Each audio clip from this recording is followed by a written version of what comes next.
हफीज़ जालंधरी साहब का ये बहुत ही प्यारी नज़्म ज़मीन के तारे। लो रात हो गई, लो छा गया अंधेरा। लो रात हो गई, लो छा गया अंधेरा। बागों में बसने वाले सब ले चुके बसेरा। बागों में बसने वाले सब ले चुके बसेरा। हर सिमत आसमां पर तारे चमक रहे हैं। हर सिमत आसमां पर तारे चमक रहे हैं। तारे जो हैं ज़मी पर उनको ये तक रहे हैं। पूछोगे तुम ज़मी के वो कौन से हैं तारे। पूछोगे तुम ज़मी के वो कौन से हैं तारे। आओ तुम्हें दिखाएं तारे वो प्यारे प्यारे। देखो चमक रहे हैं बागों में बाड़ियों में। देखो चमक रहे हैं बागों में बाड़ियों में। क्या उड़ रहे हैं हर सू खेतों में झाड़ियों में।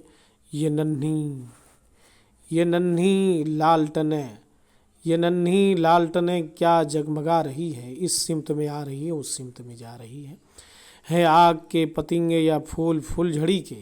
हैं आग के पतंगे या फूल फुलझड़ी के। क्या नूर से भरे हैं ये नन्हे नन्हे कीड़े। तुम जानते हो इनको, तुम जानते हो इनको, जुगनू है नाम इनका। तुम जानते हो इनको, जुगनू है नाम इनका। अंधियारियों को रोशन करना है काम इनका। क्या खुशनुमा है देखो कुदरत के कारखाने। कुदरत के कारखाने कुदरत ही खूब जाने। हफीज़ जालंधरी।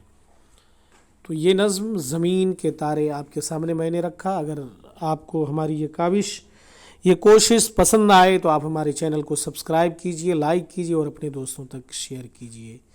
शुक्रिया।